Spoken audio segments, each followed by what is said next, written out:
So Dad and I and Ron stayed in this little tiny cabin last night. We're about to leave to go slack packing.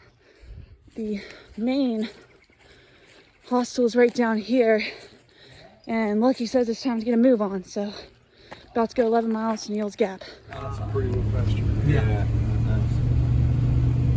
So that house is there because Arthur Woody wanted a church in the community as such as it had a preacher move in and built it for him. Is it standing unoccupied now? Did you say he was the first forest ranger? Laura Woody, who is Arthur Woody's granddaughter, still owns it. Okay. Yes, he was the first Forest Service ranger. If you Google him, somebody came down and interviewed him, wrote a book on him once, and he didn't like it because they titled the book The Barefoot Ranger. And he was never barefoot out in the woods or on trail, but he was always barefoot on his own property. When the person came to interview him, they saw that he was barefoot, and they tagged him with that. And I learned from his granddaughter that he didn't like it. So I don't tell people that he was a barefoot ranger no more. I tell them that, well, he was just happy. The man being the first. I think Dad and I are hiking up Blood Mountain right now, and the sun's gonna be in the way, but I don't know if you can see this amazing view. Breathtaking. I'm sure there'll be plenty more. Doing a full circle so you can see. Here they come. Little chatterboxes. Talking while walking uphill. Day 4 of through hiking the Appalachian Trail. So right now we're, I think, walking on Blood Mountain. Or you know what? I don't think we've even gone to Blood Mountain yet. Thought it was, but I feel like it's gonna be much steeper. Anyway, Ron and Dad and I started out this morning slack packing, and a couple things I'd like to mention from yesterday. So we actually met a triple crowner who was doing, her name's Thoroughbred, and she was doing what she called a latch, which is a long A section hike. And she was training for a 200-mile running race. That's why she's called Thoroughbred. And then she was going to do this DDT later this year, which is insane. So we met her, and then when we got to the hostel, we met Nimrod and Lucky, who both own Above the Clouds Hostel, and talk about, gosh, first off, Lucky has really good customer service skills, and he's a great salesman. We just happened to run across him at a road crossing. I think it was on purpose. But he gave us the sales pitch on his place. It was only $65 a night per person, and you got showers and warm place to stay. And we stayed in this, ended up staying there, obviously, in this tiny cabin, which is adorable, which I had a video of earlier. And we met so many nice people there. Some people we've actually seen before, so it's nice to start seeing recurring faces because it's not on the weekend. You don't see just a bunch of section and day hikers, which is good. Some other people got some trail names. So one guy who's carrying an external frame pack got named Old School. Real soft-spoken, nice guy. And Mitch is gonna hang out with Ron and I when we go to Ron's friend's Gary's place and just rest his hips. But he looked like he was having a good time at the hostel. And then I met Annie. Annie's super cool. She is from Austin, Texas, and she worked for this artist as an artist assistant, and she just sold everything she has and her car, and when she gets back, she's gonna renovate a school bus, like a small school bus, and she said she'd pick me up and we go on some Joy Johns, so she's really nice. And I met Tennille, who learned about her backstory too, and she'll be doing about the same mileage. And we also met Brandon, who was hiking with Annie, and he's real funny. Kind of reminds me a little bit of Grant, but he is went to WU undergrad. I think he also went there for law school, maybe. I'm not sure. And he also did reenacting. So Dad had a good time talking to him. And but I think he'd really like Nimrod, Mom, because he's just an old shoe And gosh, he can cook. Like, I tried to get his sweet onion cornbread recipe because that thing tasted like hush puppies. It was delicious. And he said I couldn't have it, so. But he's real funny. He's ornery. I asked him if he had 2 plastic bags, and he said, yeah, sure do. Thanks for asking. And I said, well, can I have some? So he's cute. And he liked that I wash the dishes a lot. He mentioned that a couple times, so he's real sweet. And then another thing I'll mention is that I did a little shakedown of my pack, and Lucky, who just real athletic, nice guy who gave the sales pitch, he told me I could probably shave 2 pounds just by carrying less food. I was carrying too much food from place to place, so I'm gonna be smarter about that. Also be smart about my water carries, so to take some pounds off my pack. He said I could get under 20 pounds even in the wintertime, and he didn't tell me to get rid of any of my clothes to be safe. So he was all about safety, but also just being aware of being smart about how you carry your weight. But it's funny, I wanted to tell you that I got rid of some of the fire starters. I had too many. It's been pretty hot lately, and I think I won't need all of them. I still kept like half of it just in case. And then I can pick up more along the way. But I gave it to him, to Lucky, and he seemed real tickled about that because he thought those were interesting. And I told him that Mom was interested in bushcraft. So you got a little bit of honorable mention there. And I also learned a lot from you. Also mentioned I learned a lot from Grant. Oh, I know I'm rambling, but I'll mention one other thing. This is over 5 minutes long now. I also met the owner of Boots Off, and he gave me this bracelet, which I think gives me a discount when I get there. And that's near Black Bear Hostel in Tennessee, or somewhere where it's about those, like that area. So excited to go there. Just everyone we've met so far is just such nice people and real positive and outgoing. So looking forward to see what's next.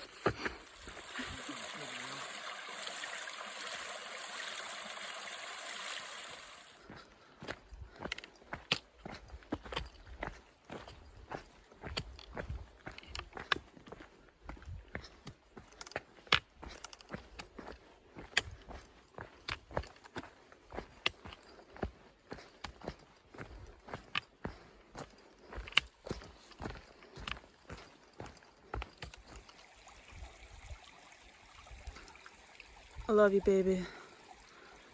So I'm not sure who did this, but every so often I'm seeing duct tape white blazes. I think someone got a little bit tired on their paint bucket job. Now, one of the guys at the hostel said that between here and I think Neal's Gap, or maybe after Neal's Gap, there are these little miniature gnome dwellings that somebody made, like, that are just scattered around the trail. So I'm kind of keeping an eye out for them because I don't remember where he said that they were. But you know I love my miniatures. But right now I'm just enjoying this flat section of trail.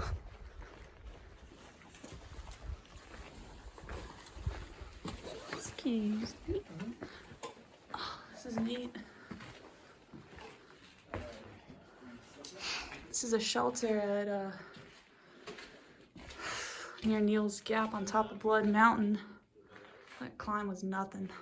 I was talking the whole way up with this girl named Allie, who's really nice. So I think people are babies.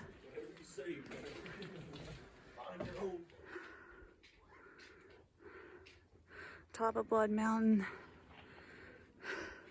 For real this time.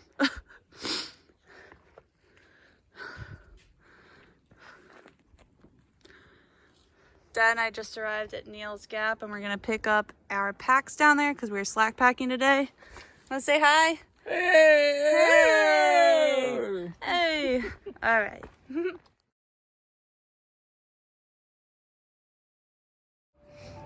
All right, so this is the Neal Gap stop. It's kind of magical, but look at all these shoes. I walked right past it and didn't even see it. And then they have these, oh, they're dead. They have these wind chimes blown away. And then there's Mitch and Gary who are gonna give us the ride. And then they have this awesome convenience store / outfitter inside. I already bought a silk lining for my backpack to keep me warm and keep me clean.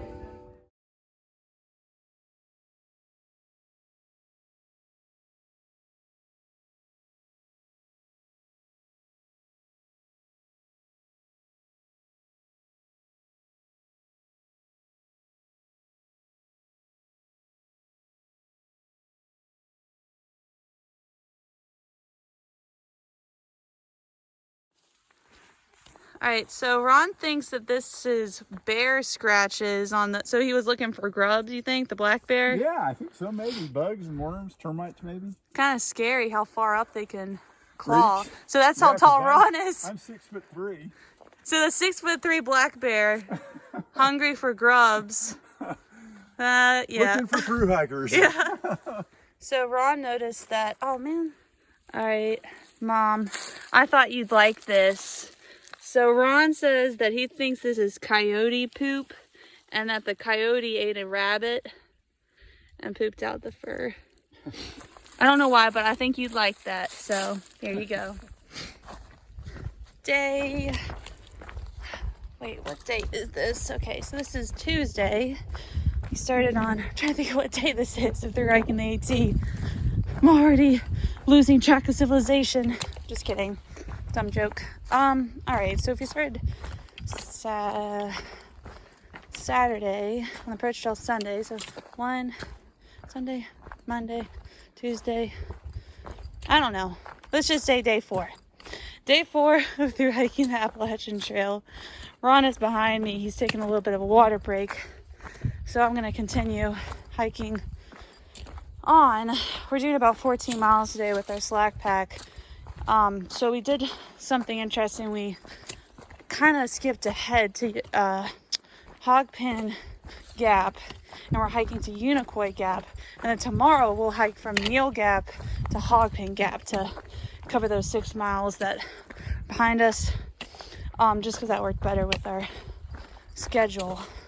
But last night we had pizza and all kinds of yummy treats and stuff, and this morning I had breakfast.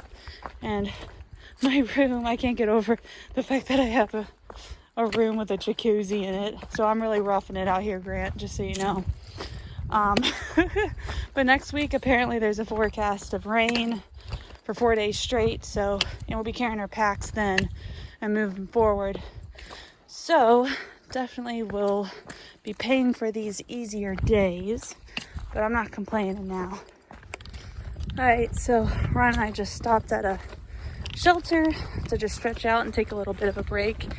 And it's funny because we met so many through hikers there that I hadn't seen before, because we're doing this kind of like, you know, farther ahead, odd little slack packing.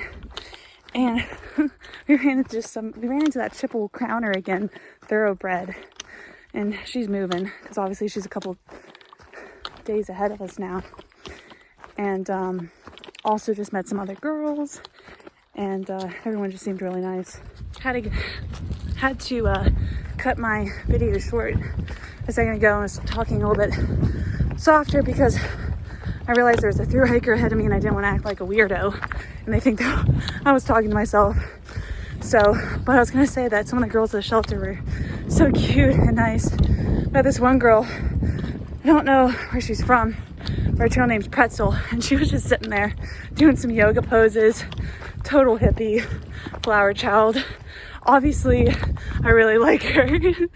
And we were talking about like van dwelling, and she said she worked in the film industry, did a bunch of neat stuff, and we hit it off. So hopefully I'll see her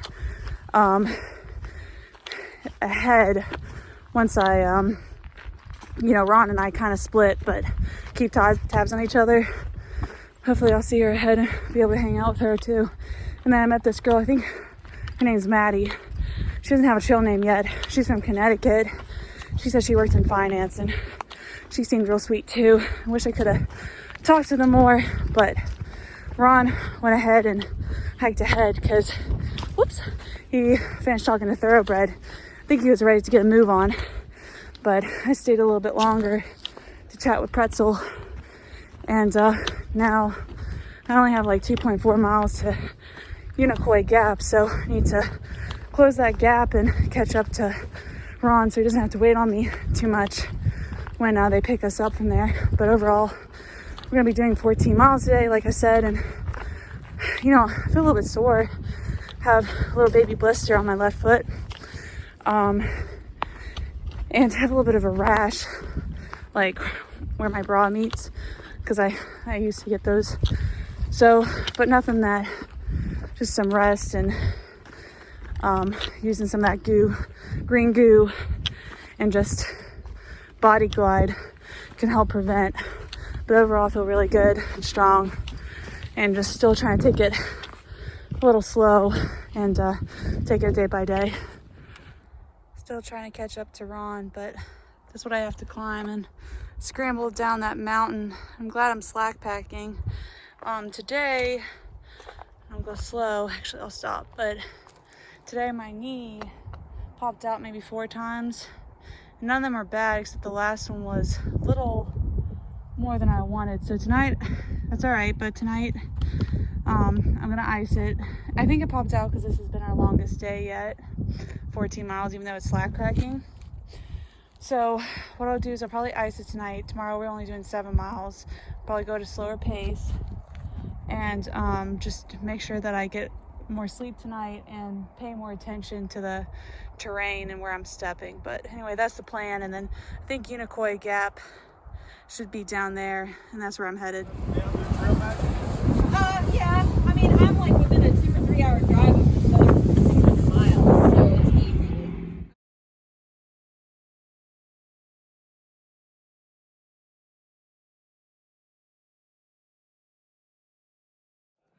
All right, I'm about to weigh myself at Gary and Carol's house to see what my starting weight is. And this is after just 1 week on the trail.